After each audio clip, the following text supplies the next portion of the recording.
저는 의존심이 많고 모든 것이 쉽게 이루어지길 바라며 부모님과 남에게 기대서 살아오다 보니 현재 42살인데 남는 것이 하나도 없습니다.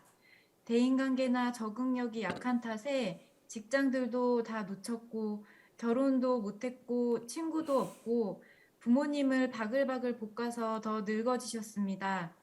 제 가보라고 받아들이고 모든 걸 늦었지만 제로 베이스에서 쌓아가려고 시도하고 있는데 솔직히 작은 직장 구하는 것부터 또 친구든 취미든 구할 때에도 스스로 다 해나가야 된다는 것이 시작부터 어렵고 부대끼고 혼자라는 두려움이 수시로 올라옵니다. 또래 나이보다 부족한 저를 느끼니 기가 많이 죽습니다. 최근에 부모님에 대해서도 이제 나이가 드셔서 제가 다 받아들여야 되는 입장이구나 하고 느꼈는데 제 상태가 이래서 걱정이 됩니다. 의존성이 심한 스스로와 고군분투하며 앞으로 계속 살 생각을 하니 평생 이렇게 고통스럽겠다 싶어서 막막합니다. 어떻게 해야 잘 헤쳐나갈 수 있을지 조언을 듣고 싶습니다. 네. 어, 병원에 다닙니까? 병원에 한 번도 안 가보셨어요? 가보긴 했는데 약이나 뭐 그런 것들이 저랑 잘 맞지 않아서 네, 먹지 않고 있습니다. 어, 병원에 가셔서 네. 진찰을 받고 치료를 받아야 합니다. 이게 뭐 내가 의존심이 많고 그 다음에 의지가 약하고 뭐 해놓은 게 없고 이런 건 맞는데 그렇게 되는 뿌리가 자기가 정신적으로 병, 병이 나 있기 때문에 그렇다. 이걸 먼저 알아야 됩니다. 그러니까 본인이 아무리 하고 싶어도 이 심리가 약하기 때문에 이렇게 병이 나 있기 때문에 그렇게 하기가 어렵다 이런 얘기예요. 그러니까 신경정신과에 가서 상담을 하고 그 다음에 의사 전문가의 진단을 받아서 약을 먹어야 되는데 이 약이 이렇게 맞추기가 조금 어렵습니다. 그러니까 먹어보면 졸리고 뭐 정신없다 그래 약을 그만둔다든지 먹어도 뭐 아무 효과가 없다 이래 둔다든지 먹어도 불안 심리가 안 없어지면 좀 약이 약한 거고 너무 막 정신이 없으면 조금 강한 거고 그러니까 또 약의 종류도 있고 그러니까 여러 번 그러니까 일주일 먹어보고 가서 바꾸든지 한 달 먹어보고 바꾸든지 이래가 두 번, 세 번, 네 번 이래 가지고 조정을 해야 된다. 그리고 약간 좀 졸리고 그거는 어쩔 수가 없다 이런 얘기예요. 그렇게 해서 먼저 치료를 받는 것이 가장 중요하다. 이 정신적으로 건강한 사람이라면 도전을 하고 또 연습을 자꾸 하면 변화가 되는데 약하기 때문에 지금은 치료를 받아야지 그렇게 막 각오하고 결심하고 이렇게 도전할 상황은 아니다. 육체적으로도 마찬가지예요. 육체적으로 좀 약한 정도면 계속 운동을 하고 연습을 하면 건강해지지만은 다리가 부러졌다든지 내장에 무슨 병이 있다든지 이러면 수술을 하고 쉬면서 안정을 취하고 치료를 받아서 회복을 하고 그 다음에 이제 재발하지 않도록 운동도 하고 이제 식사 조절도 하고 약도 먹고 이래야 되거든요. 본인은 육체로 따지면 지금 환자다. 지금은 치료를 받아야 될 때다. 뭐 나이가 얼마 됐든 혼자 살든 부모에게 의지했든 뭐 육체적으로 멀쩡하든 이런 거 너무 따지지 말고 자기는 정신적으로 지금 병이 나 있기 때문에 그것이 뭐 갑자기 난 게 아니라 원래 이 좀 육체적 장애처럼 정신적인 장애를 갖고 있기 때문에 이거에 대한 기본 치료를 먼저 해야 된다. 그래서 혼자서 자꾸 고민하지 말고 이렇게 혼자서 자꾸 고민하면 자기는 이 세상을 헤쳐나갈 힘도 없고 그러고 이제 부모님께 의지할 수도 없고 그렇고 이제 너무 두렵고 이래 되면 이제 길은 한 가지밖에 없습니다. 이제 죽어버리는 길밖에 없다. 자꾸 그런 생각을 하게 된다. 그렇게 되면 이제 자살 충동을 느끼게 되는 거예요. 그럼 약을 먹으면 뭐 다른 건 못해도 이 자살 충동을 첫째 막아준다. 그러니까 사고는 나지 않도록 일단 간다. 이게 뭐 난 자살 안 할 거다 이래 되는 게 아니라 어느 순간에 딱 정신작용이 흥분되고 사로잡히면 그냥 건물에서 뛰어내려 버린다든지 약을 구해가 먹는다든지 이런 어떤 극적인 행동을 하게 되는 거예요. 그게 뭐 지금 상태에서 항상 그걸 생각한다가 아니라 이게 어떤 발작을 하게 되면 그런 결론이 나버린다 이런 얘기. 지금 그런 쪽으로 자꾸 지금 한 발 한 발 다가가고 있다. 그래서 여기서 멈추고 치료를 받아야 된다. 이게 먼저 선행이 돼야 된다. 이렇게 해서 치료를 받아가지고 이런 심리적 불안, 초조 이런 것이 좀 어느 정도 완화가 되면 그 다음에 이제 자기는 이렇게 당장 돈을 버는 이 경쟁이 치열한 이런 데 가서 활동을 하지 말고 봉사 활동을 해야 된다. 그러니까 돈을 받지 않고 가서 사람들을 도우고 만나는 이런 일을 해야 됩니다. 그러니까 인간관계를 만드는 연습을 해야 된다. 이런 얘기예요. 그러니까 주위에 뭐 장애인 시설이라든지 노인 시설이라든지 이런 데 가서 자기가 청소를 하든지 부축을 하든지 이런 것들을 해야 되는데 이거 생각보다 어렵습니다. 가서 해보면 이런 일도 어렵지만은 그 사람들하고 관계 맺는 게 자기는 서툴다 이거야. 그러나 여기는 이해관계가 없기 때문에 자기가 가서 해주면 고맙게 생각하지 직장처럼 막 야단을 치고 이런 일은 없다. 그래서 이런 데서 6개월, 1년 정도 이렇게 일하는 연습, 인간관계 맺는 연습 이런 거를 좀 하고 그다음에 이런 장애인 시설이나 이런 데 가서 일을 하면 자기가 자신감이 생깁니다. 지금은 일반인하고 비교하니까 자기는 뭔가 아는 게 없고 모자라는 것 같은데 이런 데 가서 생활을 하면 내가 얼마나 많은 좋은 점을 가지고 있는지를 자각하게 되는 거예요. 우선 몸이 건강한 것만 해도 엄청난 장점이고 복이구나. 걷지도 못한 사람에 비해서 나는 걷죠. 자기 손으로 밥 못 먹는 사람에 비해서 나는 밥 먹죠. 자기 몸으로 이렇게 대소변을 못 가리는데 자기는 그것도 가리죠. 예를 들면 이 같이 있어 보면 자기는 말도 할 줄 알죠. 눈도 괜찮죠. 듣는 것도 괜찮죠.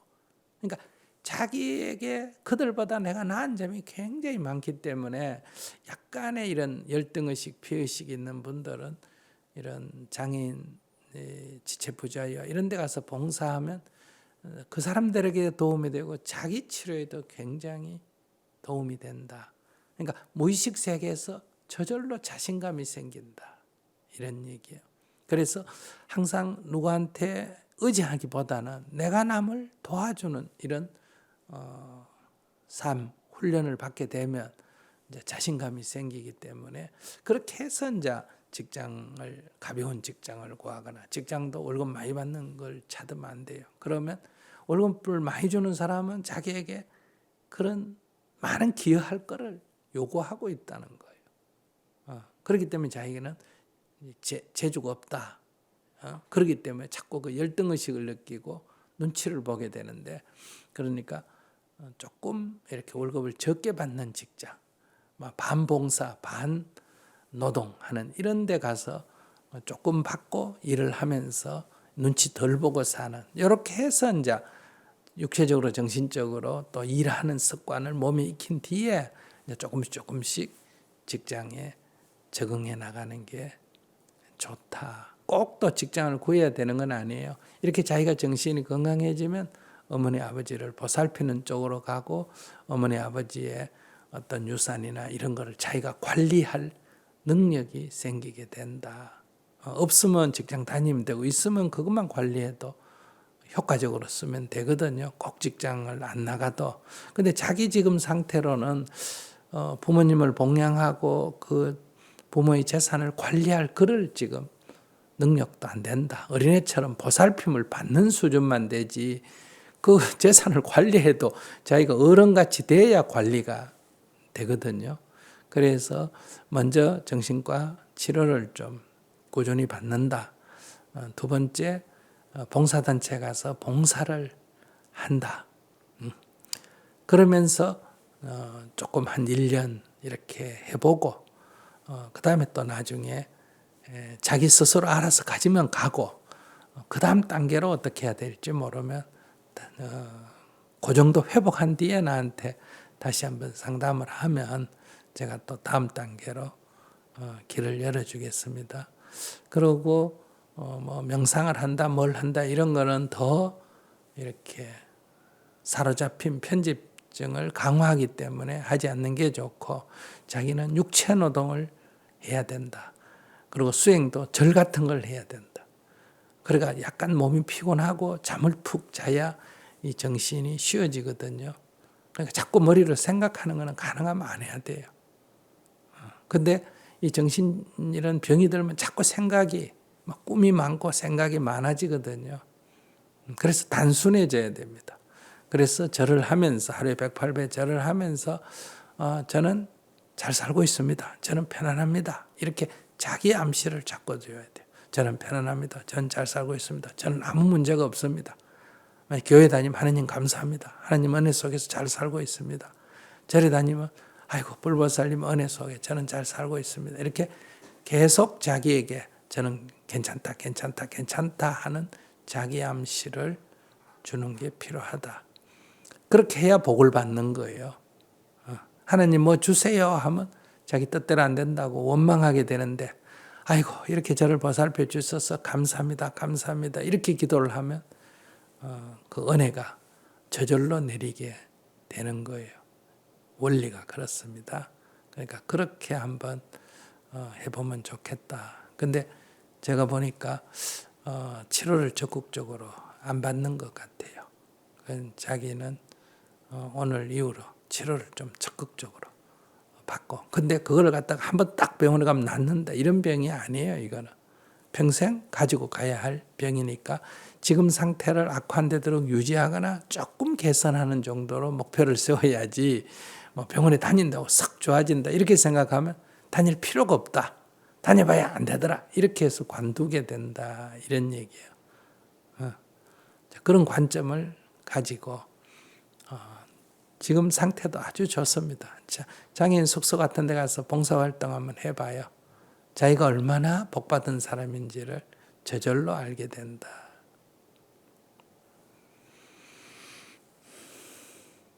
자, 자기 추가적인 질문이 있습니까? 네, 그럼 이제 앞으로 이렇게 피할 수 없이 이런 과정들을 밟아서 조금 더 단단해져야 되는 것이 이제 꼭 필요한데 이런 과정을 겪을 때 마음가짐을 그러면 저는 지금 잘 살고 있습니다. 편안합니다. 이렇게 네네. 먹는 것이 좋을까요? 네네. 그리고 이제 장애인들 시설 같은 데 가서 봉사활동을 하면 뭐 잘 살고 있습니다. 편안합니다. 안 해도 거기 가서 그분들과 같이 봉사하면 내가 편안하고 내가 갖춘 조건이 엄청나게 좋다 이런 걸 알 수 있거든요. 한국에서 여러분들이 잘 살면서도 늘 나는 가난하다 뭐 친구들에 대해서 열등의식을 갖고 있는 사람은 인도 여행하면 좋아요. 저 따라. 인도 여행을 딱 해보면 내가 가진 게 엄청나다는 거, 엄청난 부자라는 거. 한국 시민권 갖고 있는 거 이거 한 개만 해도 벌써 세계적으로 보면 큰 부자거든요. 근데 자기가 얼마나 부자인지 잘 몰라요. 한국 사람들이 모르는 것 중에 3가지가 있다 이런 농담이 있어요. 첫째, 자기들이 얼마나 잘 사는지를 자기들이 잘 모르고 있다는 거예요. 두 번째, 자기들이 얼마나 위험한 데 사는지를 잘 모르고 있다는 거예요.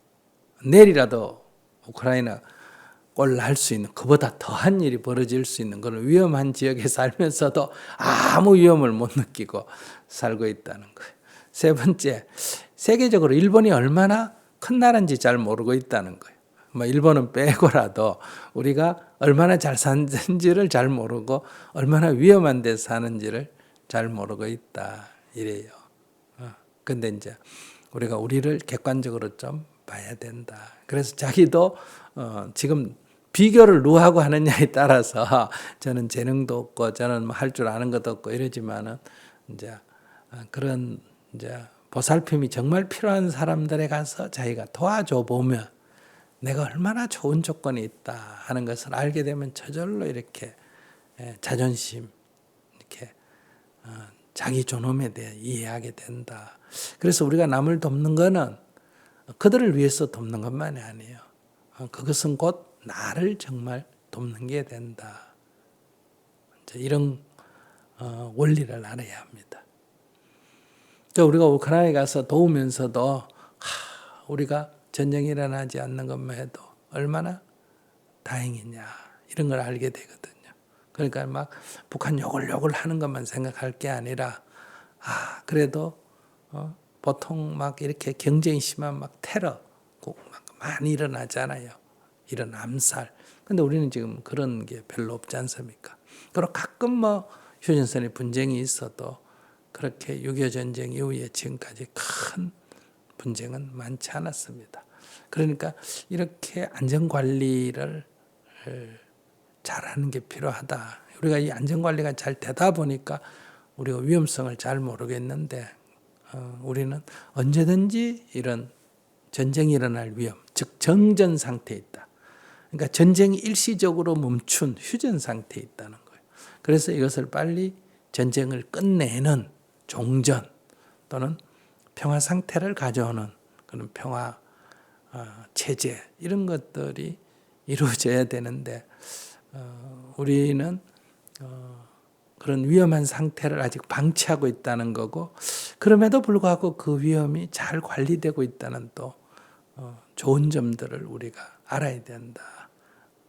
그렇기 때문에 우리가 그렇게 남이 어려울 때 도와야 우리에게 위험이 오지 않는 복을 짓는 게 된다는 거예요. 그런데 우리는 남의 일이라고 다 방치하잖아요.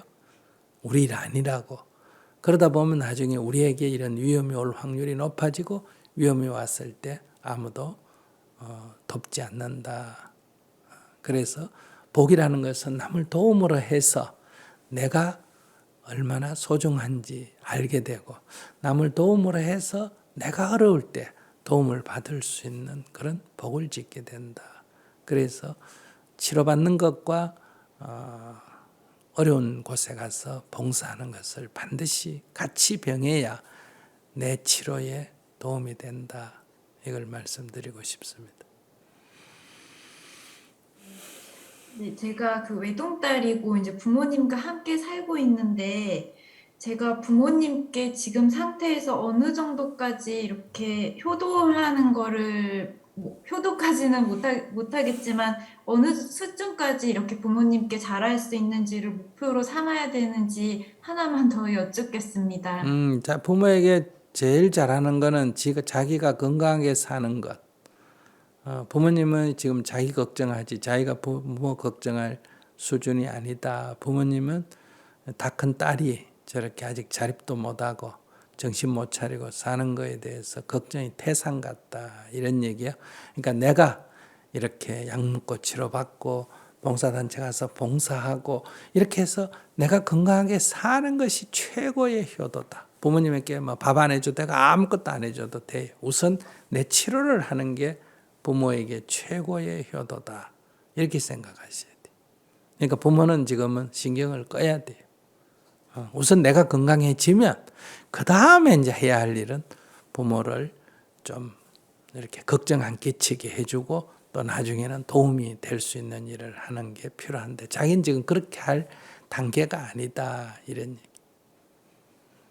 자기 하나 정신 차리고 사는 게 지금은 제일 중요하고 그게 곧 효도다. 이렇게 생각하셔야 돼요. 네, 알겠습니다. 감사합니다. 네. 네, 스님 말씀 듣고 제가 진짜 평생 이렇게 이 치료를 받아야 된다고 마음을 먹고 치료를 받을 상태 수준이구나라는 사실이 좀 충격적이긴 했습니다만 이제 스님께서 이렇게 알려주셔서 제가 어떤 방향으로 이렇게 제 스스로를 다져나가야 할지 더 명확하게 알 수 있어서 좋은 시간이었습니다. 그래서 제가 이제 치료도 받고 꼭 자원봉사를 하면서 6개월, 1년 그렇게 해보고 또 좀 자신감이 생기면 경쟁이 없는 그런 작은 직업이라도 가져서 또 이렇게 제 스스로를 조금 더 성장시켜 보겠습니다. 그래서 그 단계 가서 제가 그 단계가 되면 스님께서 또 질문하라고 하셨는데 꼭 질문할 수 있는 기회가 생겼으면 좋겠습니다. 네, 감사합니다. 네, 자기가 만 몇 살이다 생각하지 말고 자기가 지금 10살이다 생각하고 지금부터 이제 걸음마부터 하듯이 이렇게 차근차근 해야지 한꺼번에 욕심을 내면 안 돼요. 그러니까 치료를 받으면 이제 정신적으로 그렇다는 거예요. 정신적 건강이 한 10살 수준이니까 치료를 받으면 이제 한 15, 6, 7 이렇게 되고 그다음에 이제 가서 봉사 활동을 하면 이제 20살이 넘어가면 정신 건강이 20살이 넘어가면 이제 성인이 된단 말이에요. 그러면 이제 자기 인생을 자기가 살아갈 수 있는 자립하는 삶이 된다. 그 자립은 꼭 내가 밖에 가서 일해야 자립이 아니고 집안에 부모님의 재산을 잘 관리해 주는 것도 자기 자립이다. 그러니까 자기가 뭔가를 역할을 해가 밥을 부모님께 해드리든 청소를 해드리든 하여간 밥벌이를 해야 되는 거예요. 꼭 밖에 가서 돈을 안 벌어도 자기의 필요성, 역할을 하면 그게 자립이다. 이런 얘기예요. 그러니까 꼭 밖에 직업을 가져야 된다만 이렇게만 너무 생각할 필요가 없다. 그런 면에서 우선 한 1년간 자립할 수 있는 기반을 마련했으면 좋겠다 싶습니다.